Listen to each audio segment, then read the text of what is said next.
गीता की किताब तो आई कि नहीं घर में है?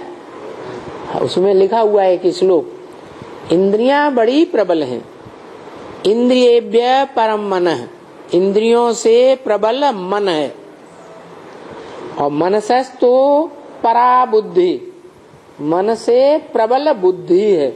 मनुष्यों की बुद्धि जो है पुरुषों की बड़ी प्रबल है कि नहीं है? देखो आज के पुरुषों ने एटम बम बना लिए है, इधर से बटन दबाएं, हाँ उधर कोई देश का देश स्वाहा कर दे। एक सेकंड में बटन दबाते दबाते कोई बड़े से बड़े देश की राजधानी को ध्वंस कर सकते हैं। कमाल की बुद्धि है।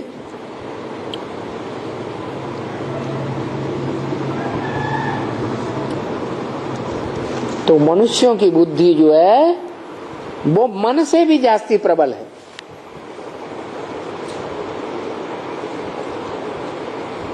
फिर मन से प्रबल मनुष्यों की बुद्धि है, और मनुष्यों के बीच में कोई तो प्रबल होगा है? मनुष्यों के बीच में वो कौन प्रबल पुरुष है जो सब मनुष्यों के मुकाबले ज्यादा प्रबल है?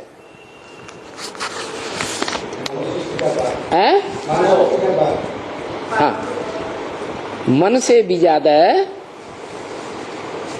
जो मनन चिंतन मंथन करने वाले मनीषी हुए हैं, उन सब से ज्यादा प्रबल जिसकी बुद्धि है, कोई तो एक होगा कि सब होंगे? एक होगा। तो वो एक ऐसा है कि जो एटम बम बनाने वाले हैं वो एटम बम तो बना लेते हैं कि हम कोई भी देश को ध्वंस कर देंगे, नष्ट कर देंगे।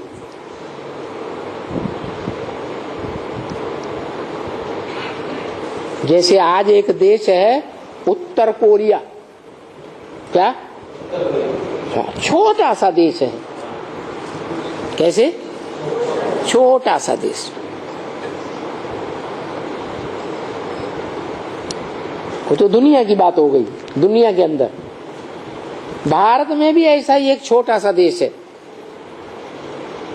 अभी तो नहीं है, पहले भारत में ही था है? ये जो नेपाल, पाकिस्तान, लंका जो है ना, ये तो बाद में अलग हुए, बांग्लादेश वगैरह। लेकिन पहले ये सब मिलकर के एक ही बड़ा हिंदुस्तान था, भारतवर्ष। तो इन सब के बीच में एक छोटा सा देश है। जैसे दुनिया के उत्तर पूर्व में कोरिया है, दुनियावी तरीके से वो आज संसार के सब देशों को दहला रहा है। अखबार में पढ़ा होगा, टीवी में देखा होगा, नहीं देखा? माताओं ने माता बच्चे माता मारने से क्या होता है? अपने बाल बच्चे पाले, रोटी दाल बनाए खिलाए है? तो कोई ने तो देखा होगा है? कोरिया एक देश है, हाँ, उत्तर कोरिया। तो वो दुनिया के उत्तर पूरब में है। कहाँ है? उत्तर पूरब में। और जो भारत में है तो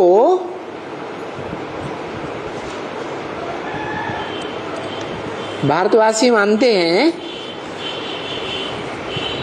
कि दुनिया की 8 दिशाएं हैं, पूरब, पश्चिम, उत्तर, दक्षिण, और उनके 4 कोने हैं। हाँ, तो उन 8 दिशाओं में जो उत्तर पूर्व का कोना है, उस दिशा का जो अष्टदेव है वो बड़ा प्रबल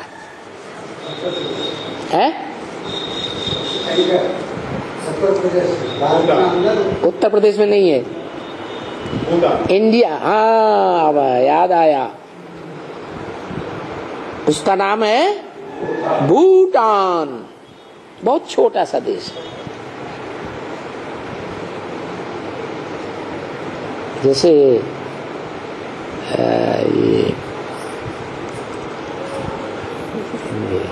सिक्किम है ना, छोटा सा प्रदेश।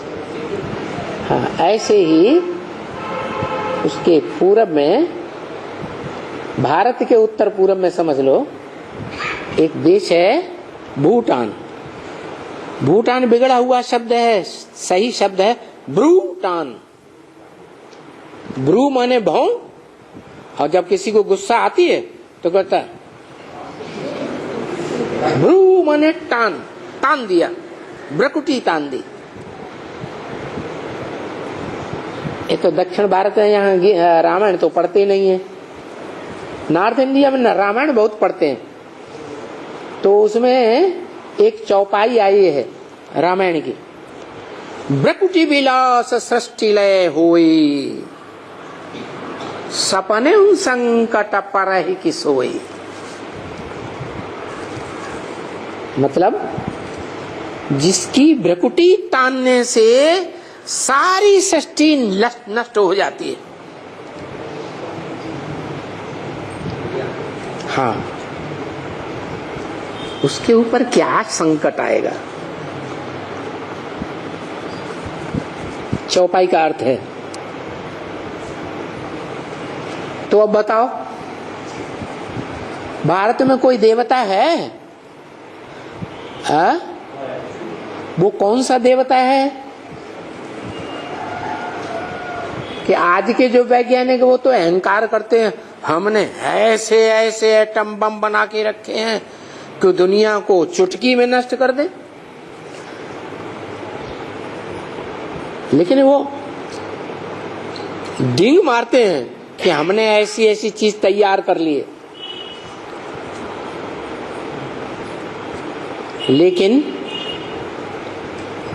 अगर उन्होंने ऐसी चीज बनाई ली तो उसको यूज क्यों नहीं कर पा रहे?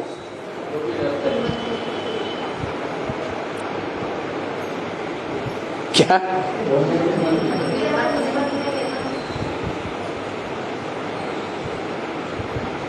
आज से 70-72 साल पहले 1945 में, जैसे आज के बच्चे खेलते हैं ना, बम फटाके छुड़ाते हैं दीपावली पे, ऐसे उन्होंने 20-20 मेगावाट की बम्बियां बनाई थी वैज्ञानिकों ने। हाँ, और जापान के 2 बड़े बड़े शहरों को नष्ट कर दिया।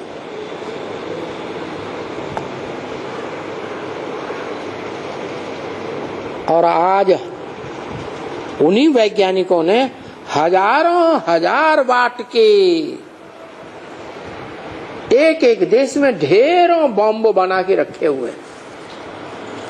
कितने साल हो गए? अरे वो 20-20 मेगावाट के बनाए हुए कितने साल हो गए? 70 इयर्स।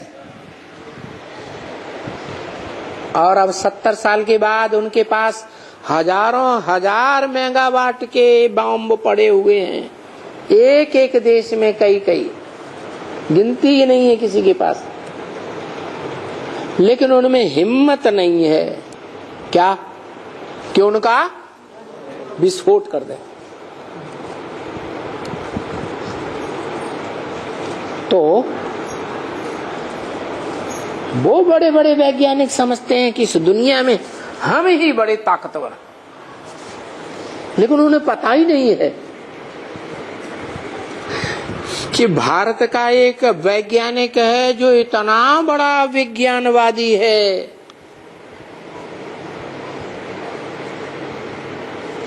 कि तुम तो बम बना बना के रखे हैं, उसके पास जो योग बल का परमात्मा बम है वो इतना बड़ा तैयार हुआ पड़ा है तुम्हारे बम्बों को, बम्बियों को, सारे देश में जितनी बनाई हुई रखी है सब का ध्वंस हो जाएगा, सारी दुनिया ही ध्वंस हो जाएगी, एक भी नहीं बचेगा।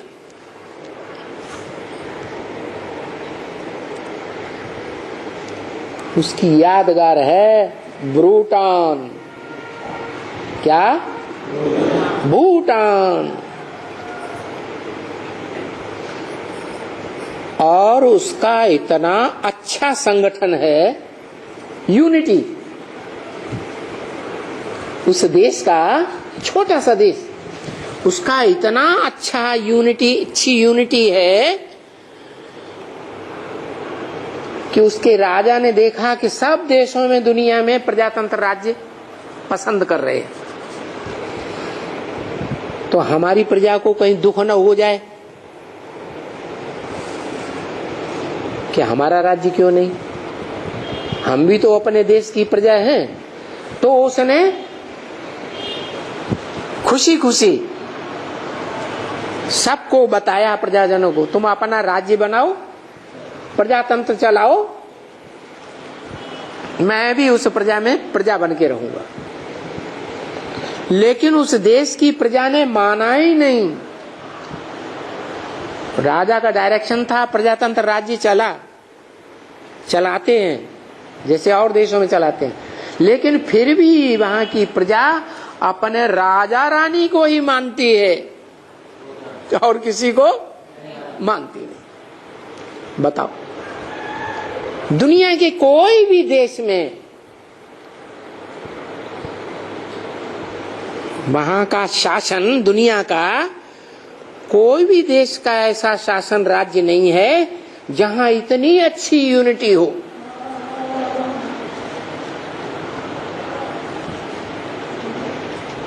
एक के अंडर दी कंट्रोल चलने वाली प्रजा।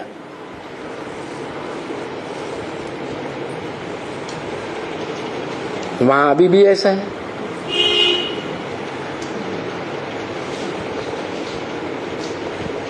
तो वो कहां की यादगार है?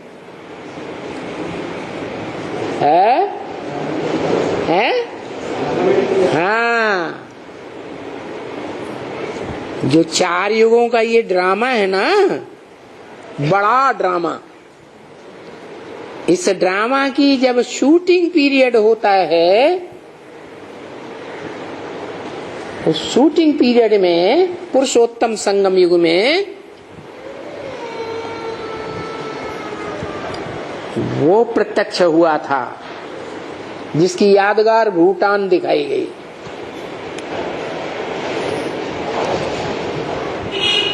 सूर्यवंशी राजा, सूर्य के समान, ज्ञान सूर्य का हो, जिसकी ज्ञान की रोशनी इस दुनिया की 500-700 करोड़ सारी मनुष्य आत्माओं ने स्वीकार कर ली थी।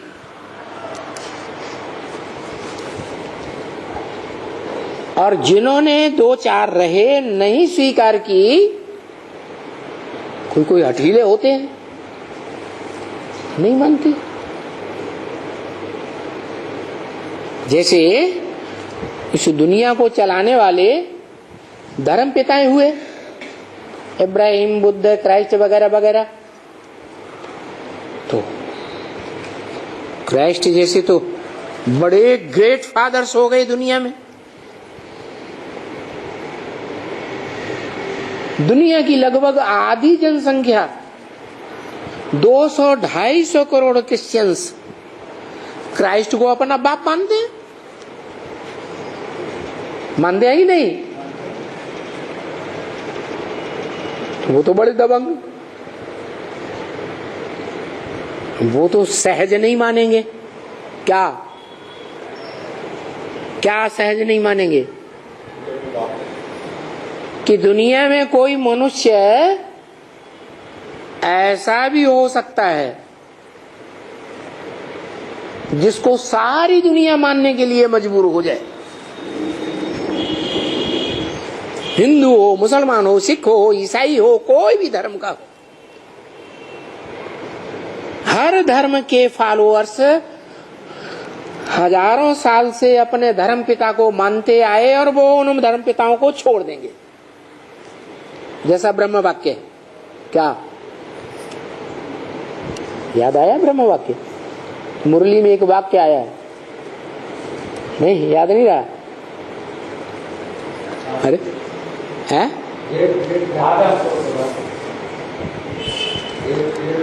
अरे बोला है, मारो इन देहधारी गुरुओं को गोली। क्या बोला? और गीता में भी वो वाक्य आया है, याद आया क्या? गीता में भी एक श्लोक आया है, सर्वधर्मान परित्यज्य माम एकम शरणम ब्रज। सब धर्मों को मारो गोली, त्याग दो, लात मार दो।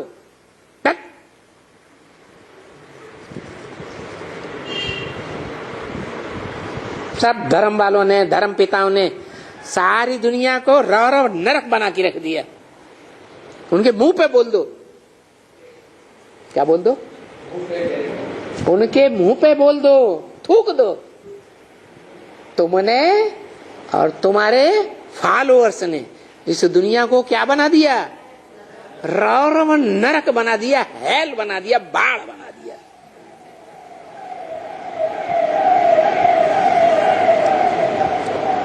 हमको स्वर्ग बनाने वाला हेवनली गॉड फादर मिल गया। क्या बोल दो? क्या बोल दो? हमको हेवन बनाने वाला हेवनली गॉड फादर मिल गया। और वो हेवनली गॉड फादर बताता है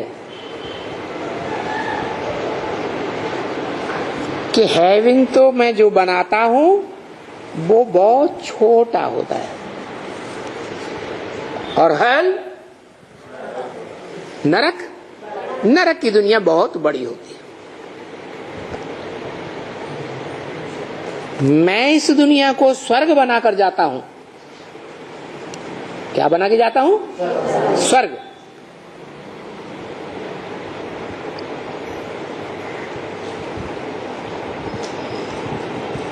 तरीका भी बताता है। मैं सदैव इस दुनिया में आकर भी स्वस्थिति में स्थित होकर रहता हूं। स्व माने आत्मा, ज्योति बिंदु। जिस आत्मा की यादगार भारत की माताएं आज भी बिंदी लगाती हैं। कौन? भारत की कन्याएं माताएं उस आत्मा की यादगार आज भी बिंदी लगाती हैं।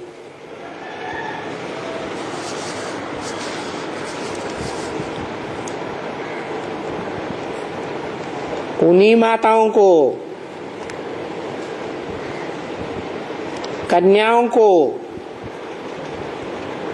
जिन्होंने आज तक नौरव नरक की दुनिया में भी मेरी बताई हुई बात पर इतना ध्यान दिया। क्या? कि तुम देह नहीं हो, तुम ज्योति बिंदु आत्मा हो। उन्हीं कन्याओं माताओं को मैं ये पढ़ाई पढ़ा रहा हूं। क्या? कि तुम कौन हो? तुम ज्योति बिंदु आत्मा हो।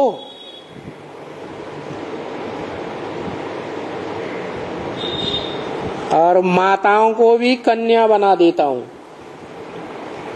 क्या कहा? माताओं को कन्या बना देता हूं। कोई कहे अरे माताएं तो ऐसे ही पुरुष लोग पतित बना देते हैं, उनको क्या ऊंचा उठाओगे? तो वो कहता है, वो क्या कहता है? मैं सदा स्वस्थिति में रहने वाला माताओं को ऐसा ज्ञान सुनाता हूं जिससे वो सदा स्वस्थिति में रहने की प्रैक्टिस करने में पक्की हो जाती है। इसलिए वो कन्याएं माताएं मेरे साथ हेवन अर्थात स्वर्ग का गेट खोलने के लिए निमित्त बन जाती है।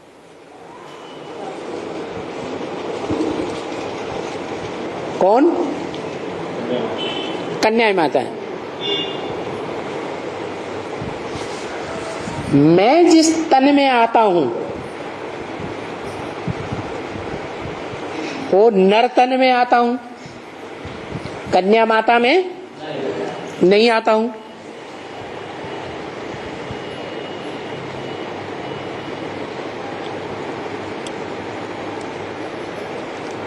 तो जिस नर तन में आता हूं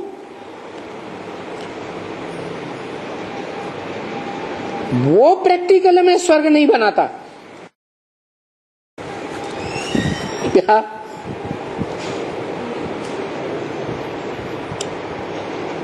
कि मैं जिस तन में आऊं वो इस दुनिया को प्रैक्टिकल में स्वर्ग बनाए तो पार्शलिटी हो जाए कि मैंने जिसके संग का रंग लिया, संग का रंग दिया तो आसक्ति हो गई, उसके द्वारा स्वर्ग बनाया। लेकिन मैं ऐसा नहीं करता हूं। मैं जिस नर तन में आता हूं उस नर तन के द्वारा ये साबित कर देता हूं। क्या क्या साबित कर देता हूं? कि नर नरक बनाता है। क्या? नर क्या बनाता है? और सबसे बड़ा नरक वो ही बनाता है जिसमें मैं प्रवेश करता हूं। नरक कैसे बनता है? अपवित्रता से नरक बनता है, विविचार से नरक बनता है और पवित्रता से स्वर्ग बनता है। दुनिया की दूसरे देशों की कन्याएं माताएं वो पवित्रता को धारण नहीं करती जीवन में कि मेरा तो एक दूसरा न कोई, मेरा तो एक पति परमेश्वर है दूसरा ना कोई। ये दुनिया की जो विदेशी औरतें कन्याएं माताएं हैं वो इस गुण को धारण नहीं करती, लेकिन भारत की कन्याएं माताएं इस गुण को धारण करती है। क्या? इसलिए उन कन्याओं माताओं को मैं टाइटल देता हूं भगवान की गौएं। जानवरों में गौएं बड़ी सीधी सादी स्वभाव की होती है। गौओं को जिस खूंटे से बांधो जीवन भर उसी खूंटे से बंद कर रहते हैं जहां मालिक बांधे, पालने वाला। ये मिसाल दिया, बाकी भगवान बताता है मैं कोई जानवर गौओं को पढ़ाने के लिए नहीं आता हूं, उनकी पालना करने के लिए नहीं आता हूं। मैं तो ह्यूमन गौओं को पालने के लिए आता हूं। भारत की खास कन्या माताओं को पालना देने के लिए आता हूं, जिन कन्या माताओं ने जन्म जन्मांतर, क्या जन्म जन्मांतर स्वर्ग से लेकर के रौरव नरक दुनिया जब तक बनती है तब तक भी मेरे आदेश का पालन किया।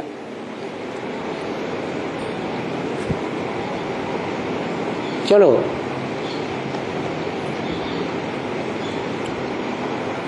शुद्ध रूप में पालन नहीं कर सके कि मैं ज्योति बिंदु आत्मा हूं, फिर भी यादगार तो कायम रखी ना।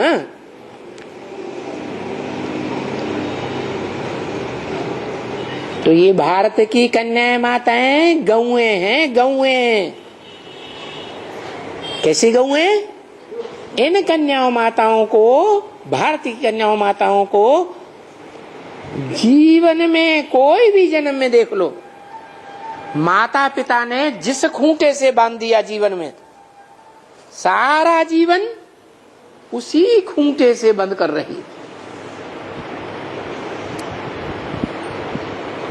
हिस्ट्री की बात है क्या?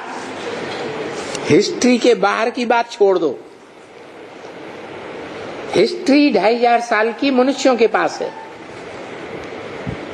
मनुष्य उस हिस्ट्री में जो मनुष्यों ने बनाई है, उस हिस्ट्री में देख लें हजारों साल से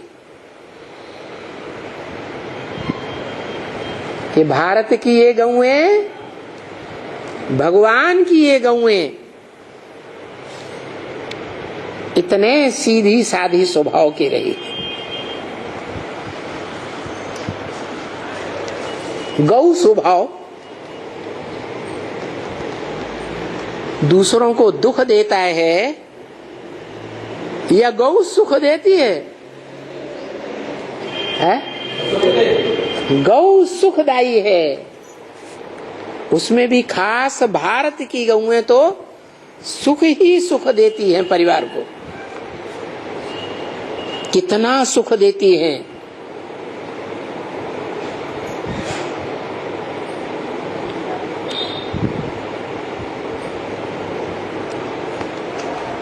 जीवन में कन्या है तो माता पिता के कंट्रोल के अंदर रहती है।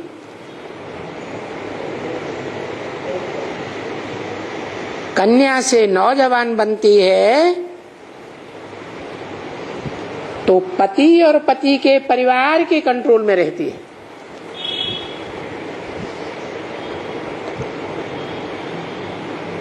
और जब खुदा न खास्ता पति शरीर छोड़ दे या कहीं चला जाए, सन्यासी होके चले जाते हैं ना, तो भी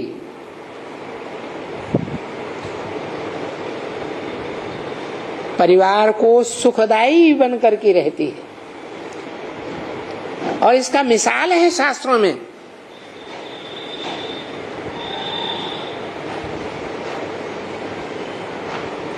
जो बड़े से बड़ा शास्त्र माना जाता है महाभारत, उसमें एक माता है जिसने ये मिसाल कायम किया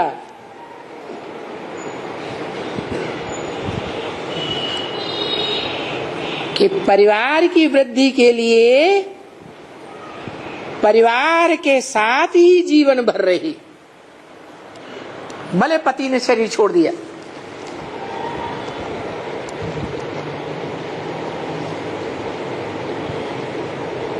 बच्चे दर बदर हो गए तो भी परिवार का नाम बाला करने के लिए परिवारजनों के साथ रही। याद आया है? कुंती। पति ने शरीर छोड़ दिया, पांडव, जिसे बाबा कहते हैं पांडव, पंडा बाप, पांडवों का बाप, पंडे का बच्चा पांडव।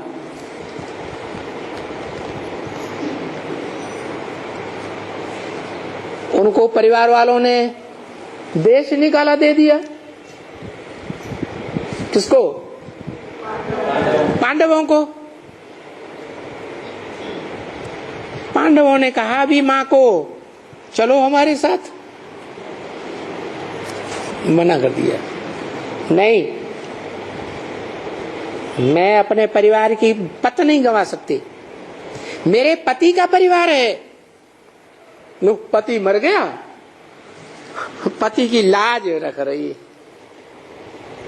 यानी ये भारत की माताओं की ऐसी स्टेज रही एक के ऊपर जीवन भर कायम रहने की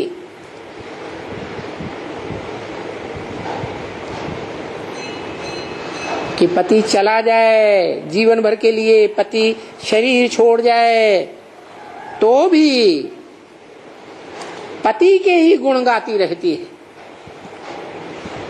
दूसरी शादी नहीं करती।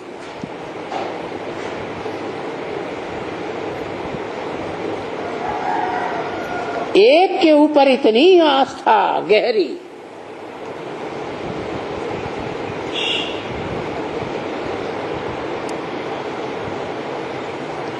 कि मेरे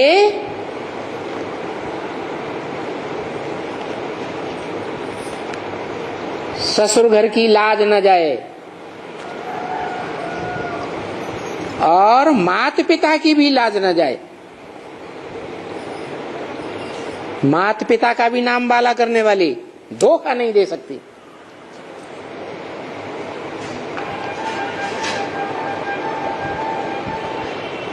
माता पिता ने दान दिया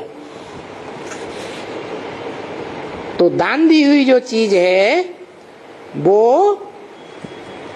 अच्छे से कामयाब हो वो अच्छा, या नाकामी हो जाए वो अच्छा है। कामयाब होकर रहे तो दोनों तरफ की लाज बचाई भारत की कन्याओं माताओं ने। कौन कौन से कुल की?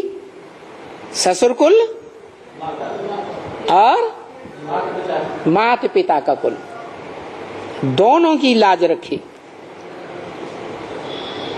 कभी धोखा नहीं दिया। ससुर कुल को भी धोखा नहीं दिया और माता पिता को भी धोखा नहीं दिया। और आज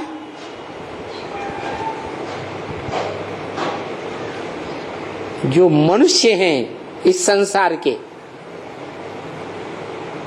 जिन्हें नर कहा जाता है, नारी नहीं, क्या कहा जाता है? नर।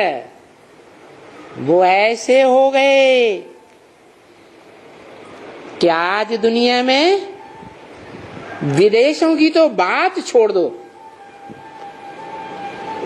विदेशियों से प्रभावित होकर के भारत की कन्या माताओं की ये हालत कर दी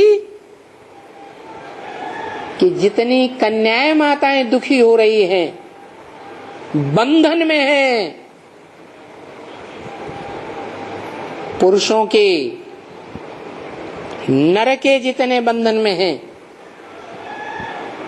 इतना बंधन में कोई मनुष्य नहीं होता।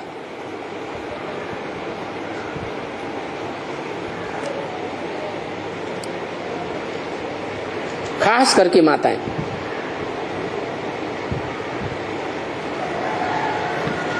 कैसी बंधन में? वो बड़े ते बड़ी त्यागी हैं। बचपन में माँ बाप की होकर रहती, सब कुछ माँ बाप का, कुछ नहीं मेरा। बड़े होकर पति और पति के कुल की रहती, सब कुछ पति के कुल का, परिवार का, कुछ नहीं मेरा। बाल बच्चे भी परिवार के, पति के। और जब वयोवृद्ध बूढ़ी हो जाती है तो भी भारत में ये परंपरा रही है, भगवान के आने से पहले तक, कि भारत की माताएं बूढ़ी होने के बावजूद भी परिवार की संपत्ति की हकदार नहीं बनी। क्या? परिवार की सारी संपत्ति बच्चों को सौंपी है।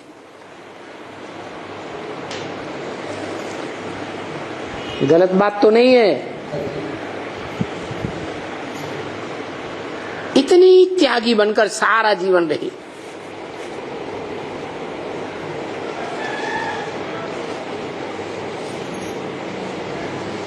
आज उन कन्याओं माताओं का भारत में कोई मान नहीं रहा।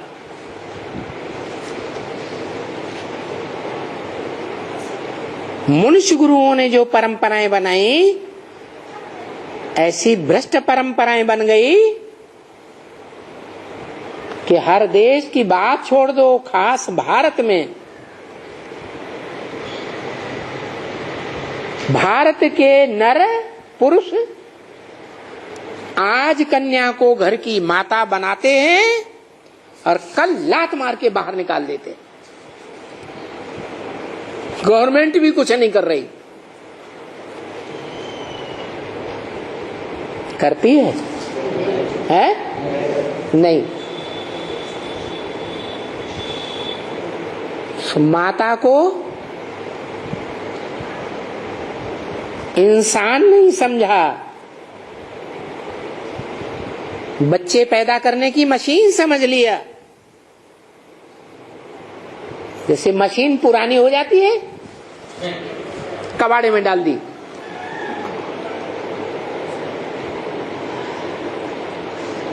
कोई उसका धनी धोरी नहीं, कोई उसका रक्षक नहीं। ऐसी जब दुनिया हो जाती है, तब वो कन्याओं माताओं का सुरक्षा करने वाला बड़े ते बड़ा भगवंत इस सृष्टि पर आता है और नई दुनिया बनाने के लिए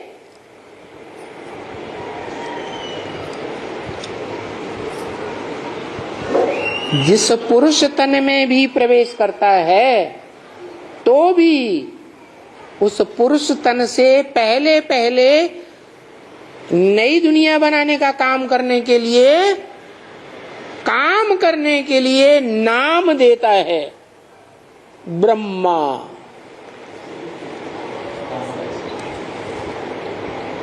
किसी भी पुरुष तन में भी प्रवेश करेगा तो भी नाम क्या देगा? ब्रह्मा।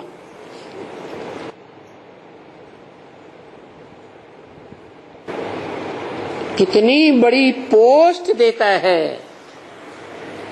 इस दुनिया में आकर।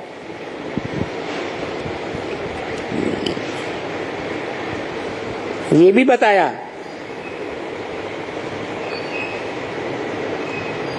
कि माताएं, खास करके भारत की माताएं, माता बनने से पहले इतनी बड़ी मान मर्तबा वाली कन्या होती है कि दुनिया के जो भी बड़े से बड़े संत महात्मा सन्यासी होते हैं, वो भी उसके पांव पूजते हैं। किसके? कन्याओं के।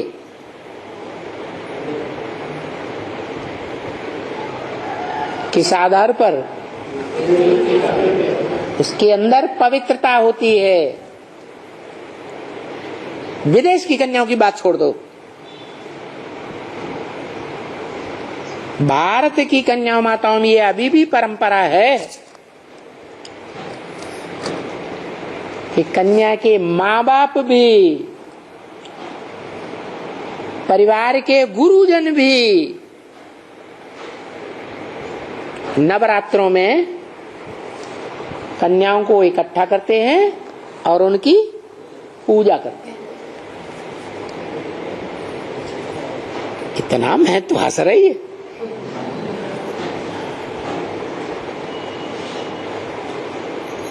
तो देखो,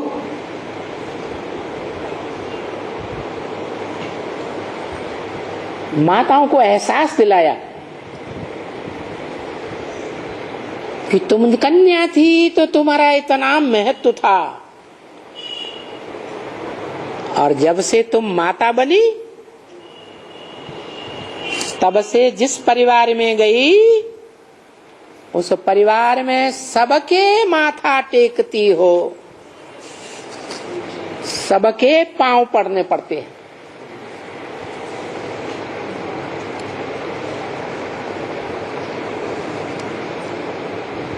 जिस पवित्रता के लिए भगवान ने इतना मान मर्तबा दिया कन्या माताओं को कि कन्याएं माताएं ही स्वर्ग का गेट खोलती हैं। क्या कौन खोलती? कन्याएं माताएं ही गेट खोलती। माताओं में भी वो माता जो पहले पहले भगवान को अपना अव्वल नंबर का पति मानकर रहती प्रैक्टिकल जीवन में। मेरा तो एक शिव बाबा, दूसरा न कोई।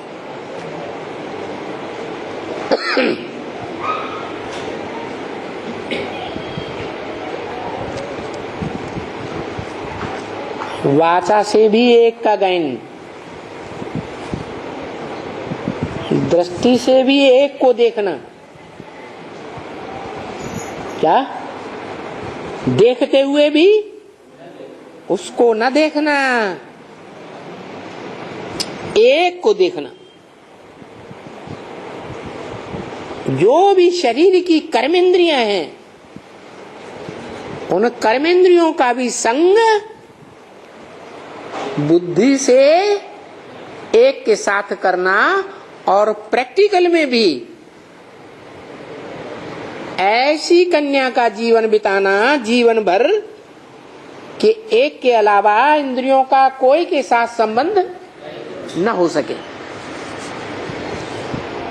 चाहे ज्ञान इंद्रियां हो और चाहे कर्मेंद्रियां हो।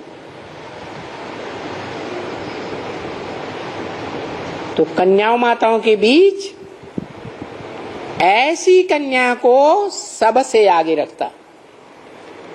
किस बात में? स्वर्ग का गेट खोलने में। बाकी सब नंबर वार। जितना जो जीवन में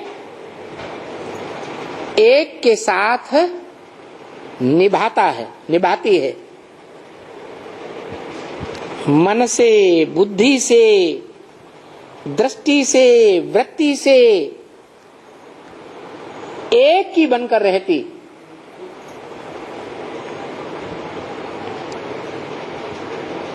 पाठ ही ऐसा पढ़ाते भगवान आकर। एक शिव बाबा, दूसरा न कोई।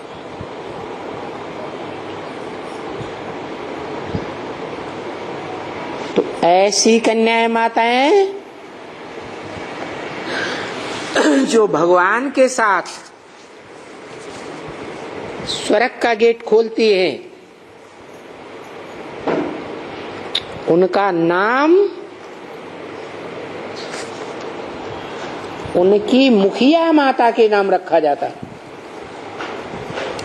भारत माताएं।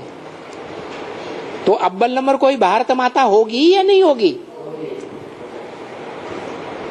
तो जो अव्वल नंबर भारत माता है, जिसने अव्वल नंबर की प्योरिटी जीवन में धारण की,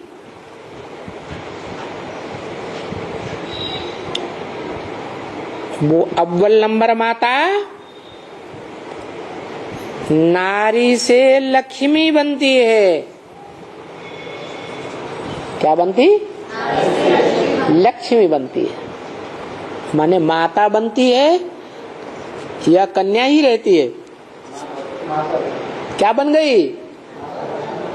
क्या बन गई? माता बन गई। भले माता बन गई, लेकिन एक की बन के रही तो माता, या 2 4 8 की बनी? एक के बन की रही तो पक्की माता।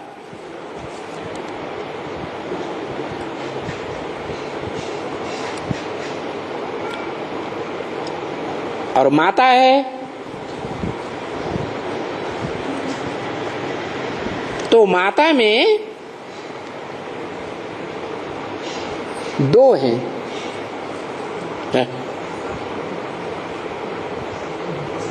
अरे हर माता में 2 है, क्या मतलब है? हर माता के अंदर जगत माता है।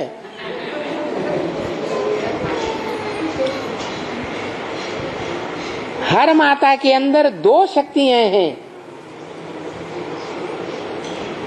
एक मन बुद्धि की शक्ति आत्मा और दूसरी 5 तत्वों की शक्ति देह। क्या? खास करके भारत माताओं में, भारत की कन्याओं में आत्मा भी पवित्र और शरीर भी पवित्र।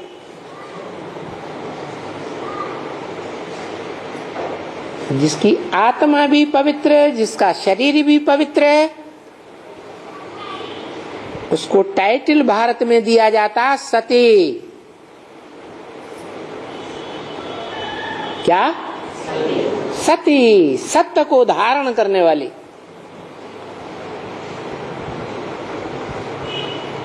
बेहद का सत्य है सच्चाई। सत्य को ही ज्ञान कहा जाता है। सत्य का ज्ञान या झूठ का? सत्य का ज्ञान। तो जिस माता ने या कन्या ने अपने जीवन में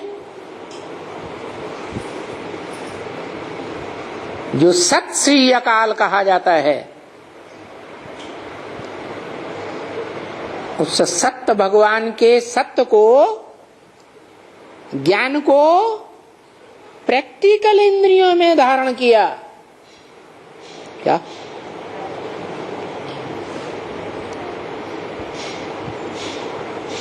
मेरा तो एक, चाहे ज्ञान इंद्रियों से भी एक, कर्मेंद्रियों से भी एक और मन बुद्धि से भी एक, दूसरा न कोई।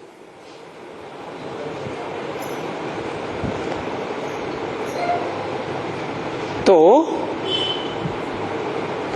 ये डायरेक्शन है।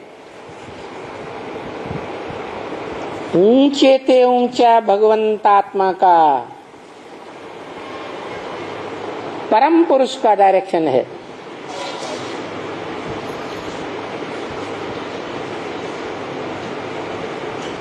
पावन दुनिया की तो बात छोड़ दो, क्योंकि पावन दुनिया खत्म हो गई, गुजर गई। इस पतित दुनिया में भी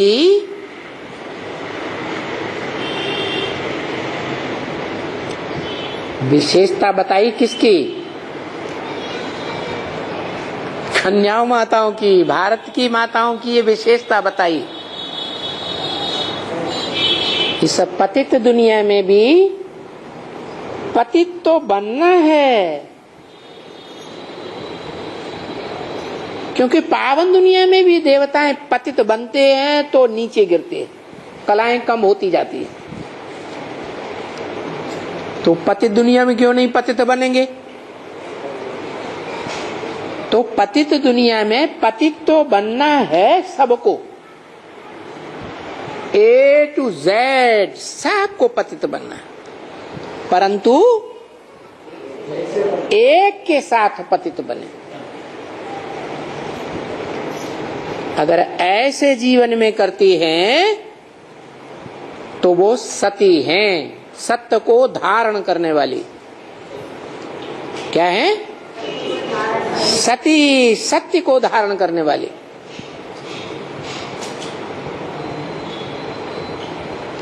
और वो सत्य को धारण करने वाले पुरुष सती नहीं बन सकते। उनको कोई नहीं कहता सता। कन्याओं माताओं को टाइटल मिलता है क्या? सत्य को धारण करने वाली सती। और ऐसी वैसी सती नहीं, सत्य को धारण करने वाली ऐसी सती कि वो अगर सत्य को धारण करने वाली है जीवन भर,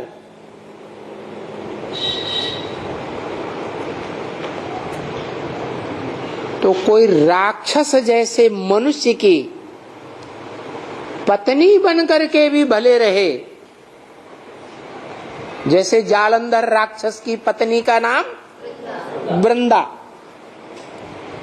तो भी उस सती में इतनी ताकत रहती है कि दुनिया में जिसे भगवान कहा जाता, खास भारत में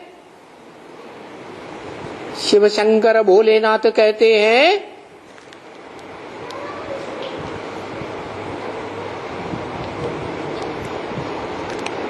उनका परिवार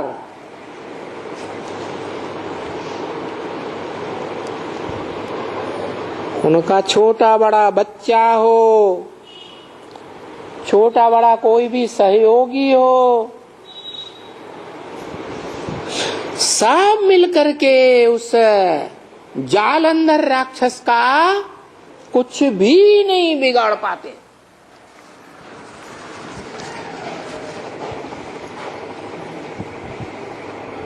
युद्ध में उसे क्या, युद्ध में जालंधर राक्षस को भगवान भी हरा नहीं पाता। ऐसी सत्य की विकराल शक्ति धारण करने वाली कन्या बन जाती है, भले माता कही जाती है। इसलिए ब्रह्म वाक्य मुरली में है क्या, ब्रह्मा के मुख से बोला हुआ वाक्य कि मैं कन्याओं को माता बनाता हूं। क्या, कन्याओं को सत्य की शक्ति धारण करने वाली माता बनाता हूं।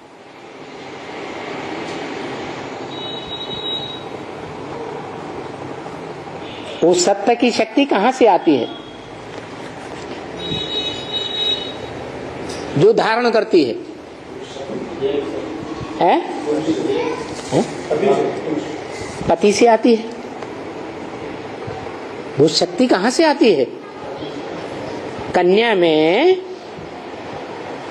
वो शक्ति, सत्य, जिसे ज्ञान भी कहा जाता है, सच्चाई का ज्ञान, कहां से आती है? पति से आती है। तो पति की दी हुई उस शक्ति को जो धारण करती है कन्या, माता बनती है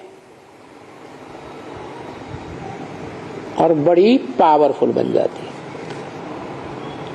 धारण करने से। आती पुरुष से है, लेकिन पुरुष धारण नहीं कर पाता। क्या? सत्य की उस शक्ति को पुरुष जीवन भर धारण नहीं कर पाता।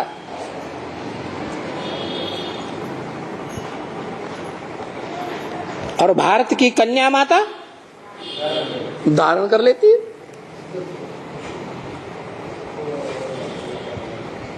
ये परंपरा किसने चलाई होगी? है?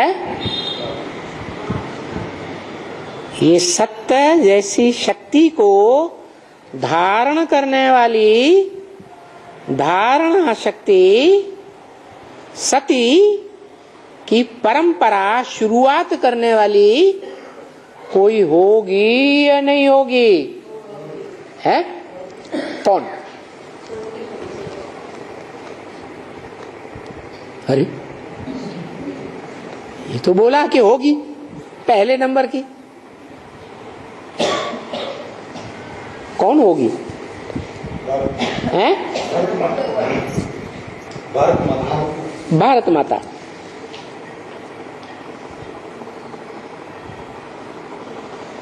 भारत कन्या क्यों नहीं कहा?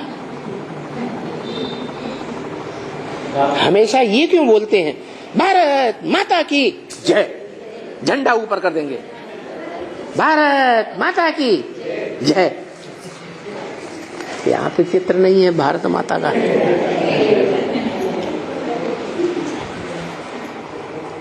माता क्यों कह देते हैं? कन्या नहीं थी क्या? है? वो परम पुरुष शिव के लिए माता है। हाँ, पुरुष माने पुरु माने शरीर रूपी पुर, रहने की जगह। श माने शयन करना आराम से। शरीर रूपी पुर में जो आराम से शयन करता है, आत्मा। आत्माओं में वो आत्मा जो शरीर रूपी पुर में आता है, बड़े आराम से रहता है, कोई बेआरामी नहीं, कभी भी बेआरामी नहीं में अनुभव नहीं करता।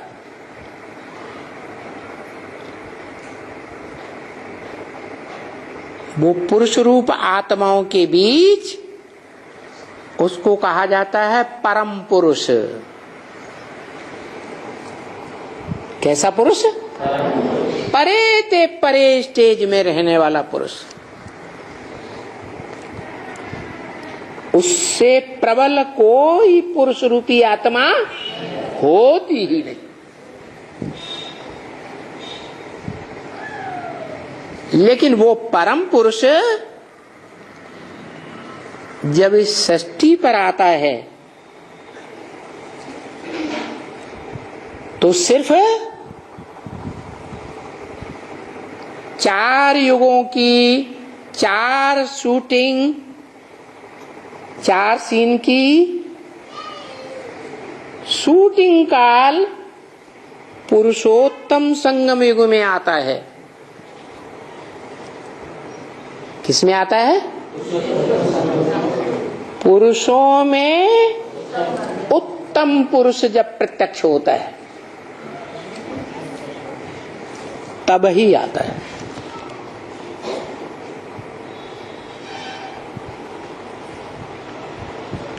पुरुषों में उत्तम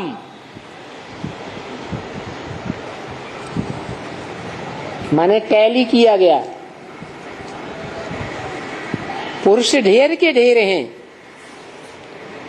शरीर रूपी पुरी में रहने वाली आत्माएं ढेर की ढेर हैं, लेकिन उनमें उत्तम ते उत्तम पार्ट बजाने वाली हीरो पार्टधारी आत्मा षष्ठ रूपी रंगमंच पर कैसा पार्ट बजाती? हीरो पार्ट बजाती। उस आत्मा में ही आता है। लेकिन जब आता है तब हीरो पार्ट नहीं बजाती। जब वो आता है उसमें, वो तब आता है जब वो जीरो हो जाती है। क्या क्या हो जाती? जीरो। जीरो माने है कुछ भी नहीं। किसी के पास 1 पैसा भी न हो, 1 रुपया भी न हो, 1000 भी न हो, लाख भी नहीं, करोड़ नहीं, कुछ एक भी न हो, तो कहेंगे जीरो। किस बात में जीरो?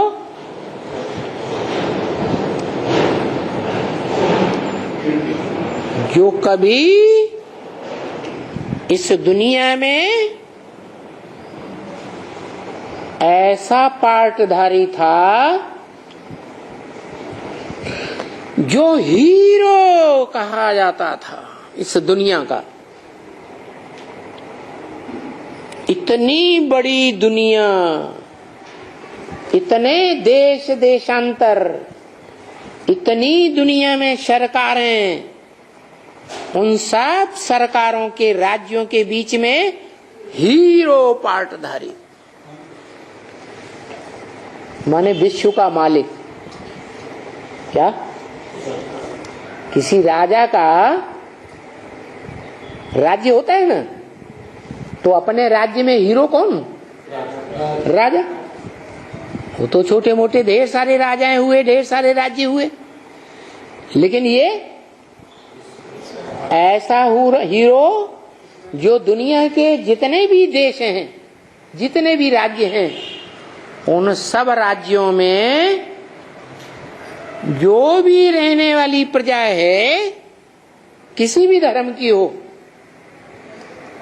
सब उसे अपना राजा मानते हैं। एक को, किसी दूसरे को राजा नहीं, विश्व पिता।